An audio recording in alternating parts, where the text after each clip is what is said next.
Merhaba, bugünkü konumuz kelimenin tam anlamıyla düşmanı içeriden fetheden bir bakteri. Salmonella.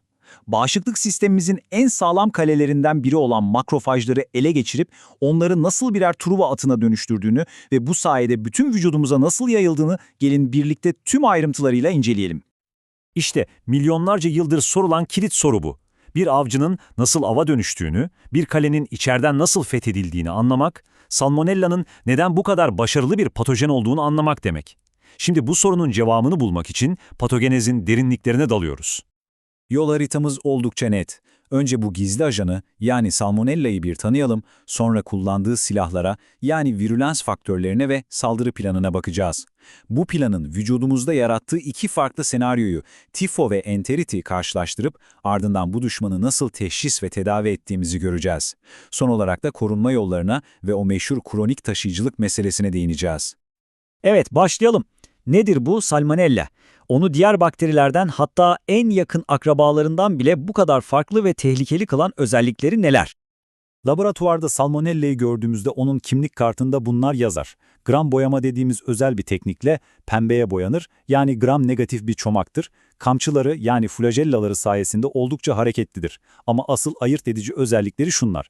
Laktozla yani süt şekeriyle arası iyi değildir, onu fermente edemez ve en karakteristik özelliği hidrojen sülfür üretmesidir. Bakın şu test tüpündeki siyahlık var ya, işte o Salmonella'nın ben buradayım deme şeklidir. Bir de şu var, mide asidine pek dayanamaz. Bu da enfeksiyon yapabilmesi için neden çok yüksek sayıda bakteriyi vücudumuza almamız gerektiğini harika bir şekilde açıklıyor. İşte bu karşılaştırma, Salmonella'nın neden bu kadar özel olduğunu gözler önüne seriyor. Yakın akrabası Shigella daha yüzeysel takılır. Bağırsak duvarının sadece üst katmanlarında kalır, lokal bir enfeksiyon yani kanlı ishal olan dizanteriye yol açar ve misyonunu tamamlar. Ama Salmonella, onun planı çok daha büyük, çok daha sinsi. O, derinlere inmeyi hedefler. Makrofajları ele geçirir, onların içinde çoğalır ve bu hücreleri kullanarak kan dolaşımına karışıp bütün vücuda yayılır. İşte bu, basit bir bağırsak enfeksiyonuyla tifo gibi sistemik bir hastalık arasındaki devasa farktır. Salmonella'nın hayatta kalma sırrının merkezinde işte bu yapı var. Salmonella içeren vakuol ya da kısaca SCV. Normalde bir makrofaj bir bakteriyi yuttuğunda onu lizozom adını verdiğimiz asit dolu keseciklerle birleştirip paramparça eder. Ama Salmonella buna izin vermez. Bu birleşmeyi aktif olarak engeller ve kendine özel korunaklı bir güvenli ev inşa eder.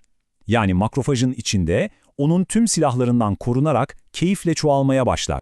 Peki, Salmonella bu kadar karmaşık işleri nasıl başarıyor?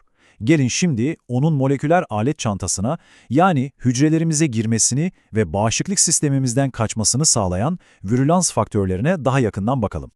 Salmonella'nın cephaneliği gerçekten de çok sofistike. SPI1 adeta bir istila komandosu gibi çalışır. Bağırsak hücresinin zarında bir dalgalanma yaratarak içeri zorla girmesini sağlar. İçeri girdikten sonra ise sahneye SPI2 çıkar. Bu tam bir hayatta kalma kitidir ve makrofajın içinde o meşhur güvenli evi yani SCV'yi inşa eder. Özellikle tifoya neden olan Salmonella tifide bulunan V kapsülü ise onu adeta bir görünmezlik pelerini gibi sararak bağışıklık sistemimizden gizler. Ve son olarak LPS. Bu da enfeksiyonun o meşhur yüksek ateşini tetikleyen ve işler kötü giderse septik şoka bile sokabilen güçlü bir toksindir. Haydi şimdi bu silahların savaş alanında nasıl kullanıldığına tanık olalım. Bakterinin bağırsaklarımızdan başlayıp tüm vücudu ele geçirme yolculuğunu adım adım takip edelim. İşte her şey böyle başlıyor. Salmonella önce SPI1 ile bağırsak hücresinin kapısını zorlayıp içeri sızar. Duvarı aştıktan sonra bölgenin polisi olan makrofaj tarafından yutulur. Ama bu bir yakalanma değil, planın kusursuz bir parçasıdır. Salmonella, SP2 sayesinde makrofajın içinde yok edilmek yerine çoğalmaya başlar. Artık o makrofaj bir polis değil, enfeksiyonu vücudun dört bir yanına yayan bir taksidir. Bu taksiyle lenf düğümlerine, karaciğere, dalağa seyahat eder.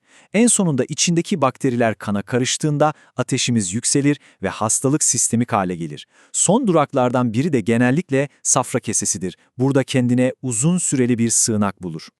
İşte bu karmaşık patojenik eylemlerin sonucunda ortaya çıkan iki temel klinik tabloyu, iki farklı hastalığı şimdi karşılaştıralım. Bu tablo, Salmonella'nın iki farklı yüzünü çok net bir şekilde özetliyor. Bir yanda genellikle iyi pişmemiş tavuk veya yumurtadan bulaşan, hepimizin gıda zehirlenmesi dediği, kramp ve ishelle seyreden ve sağlıklı kişilerde birkaç günde geçen enterit tablosu var. Diğer yandaysa Salmonella typhi'nin neden olduğu, bağırsakta başlayıp kana karışan, haftalarca süren yüksek ateşle giden ve tedavi edilmezse ölümcül olabilen tifo ateşi var. Tifonun kendine özgü, adeta parmak izi gibi bazı bulguları vardır. Ateş sürekli yüksektir ama en tuhafı, en şüphe uyandıranı şudur. Vücut yanarken, yani ateş 39-40 dereceyken, kalbin buna eşlik edip hızlanması gerekirken nabız şaşırtıcı derecede yavaş kalır. İşte biz bu tezat duruma göreceli bradikardi diyoruz ve bu tifo için çok kuvvetli bir ipucudur. Bunun yanı sıra karaciğer ve dalak büyür ve bazı hastalarda gövdede rose spots, yani gül lekeleri dediğimiz soluk pembe döküntüler belirir. İşte o meşhur rose spots. Bu lekeler aslında son derece önemli. Bakterinin artık kanda serbestçe dolaştığının ve küçük pıhtılar halinde derinin altındaki kılcal damarları tıkadığının bir kanıtıdır. Yani tifonun ne kadar sistemik bir hastalık olduğunu gösteren adeta deriye atılmış bir imzadır. Peki bu kadar sinsi ilerleyen bir düşmanı nasıl tespit ediyoruz? Ve teşhisi koyduktan sonra tedavi cephaneliğimizde neler var? Tifo tanısında zamanlama her şeydir. Hastalığın ilk haftasında bakteri en çok kanda dolaştığı için en mantıklı olan kan kültürü almaktır. İkinci haftadan itibaren bakteri artık kemik iliği gibi daha korunaklı yerlere çekilir. Bu yüzden en hassas test kemik iliği kültürü haline gelir. Hastalık daha da ilerledikçe bakteri artık vücuttan atılmaya başlar ve bu sefer de dışkı ve idrar kültürlerinde pozitifleşir. Yani doğru zamanda doğru yerden örnek almak kritik. Tedavi yaklaşımlarımız da bu iki tabloya göre tamamen farklı. Sıradan bir salmonella enteritinde, yani gıda zehirlenmesinde çoğu zaman antibiyotik kullanmaktan kaçınırız. Çünkü antibiyotikler hem hastalığı pek kısaltmaz hem de bakterinin bağırsaktan atılma süresini uzatabilir.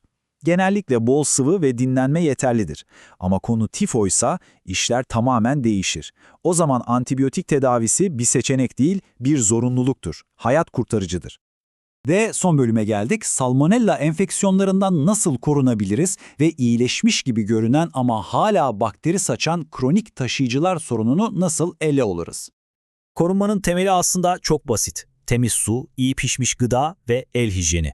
Bu üçü Salmonella'dan korunmada en etkili silahlardır. Tifonun yaygın olduğu bölgelere seyahat edecekler için ayrıca etkili aşılarımız da mevcut.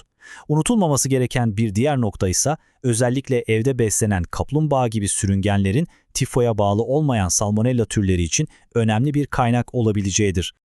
Kronik taşıyıcılık deyince tıp tarihine akla ilk gelen isim tifo limeridir. Mary Mellon, kendisi hiç hasta olmamasına rağmen çalıştığı mutfaklarda yıllarca etrafına salmonella tifi saçarak sayısız salgına neden olmuştur. Onun hikayesi hiçbir belirti göstermeyen bir bireyin bile toplum sağlığı için ne kadar büyük bir risk oluşturabileceğinin en dramatik kanıtıdır.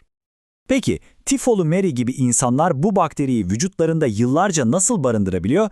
Cevap, safra kesesinde gizli. Özellikle safra taşı olan kişilerde salmonella bu taşların üzerine yapışarak biyofilm adını verdiğimiz koruyucu bir tabaka oluşturur. Bu biyofilm bakteri için adeta görünmez bir zırhtır. Onu hem bağışıklık sistemimizden hem de antibiyotiklerden korur. Bu yüzden kronik taşıyıcılığı ortadan kaldırmak bazen o kadar zordur ki tek çözüm safra kesesinin ameliyatla alınması olabilir. Kısaca toparlayacak olursak, Salmonella'nın gücü, SPI1 ve SPI2 gibi özel silahlarından ve bağışıklık hücremiz olan makrofajın içinde çoğalarak tüm vücuda yayılma yeteneğinden gelir. Bu mekanizma, tifonun o kendine özgü ateş, yavaş nabız ve gül lekeleri gibi bulgularını doğurur. Unutmayın, tedavi ve tanı hastalığın tipine göre tamamen farklıdır ve safra kesesindeki kronik taşıyıcılık bu bakterinin ne kadar inatçı ve kalıcı bir tehdit olabileceğinin en net göstergesidir. Salmonella'nın hikayesi bize sadece bir enfeksiyon hastalığını anlatmıyor. Aynı zamanda evrimin ve adaptasyonun ne kadar inanılmaz bir güç olduğunu da gösteriyor. Bu mikroorganizmanın bizim en gelişmiş savunma hücrelerimizi alt etme stratejilerini anlamak, belki de gelecekte sadece enfeksiyonlarla değil, kanser gibi kendi hücrelerimizin kontrolden çıktığı hastalıklarla savaşmak için bile bize ilham verebilir. Üzerine düşünmeye değer.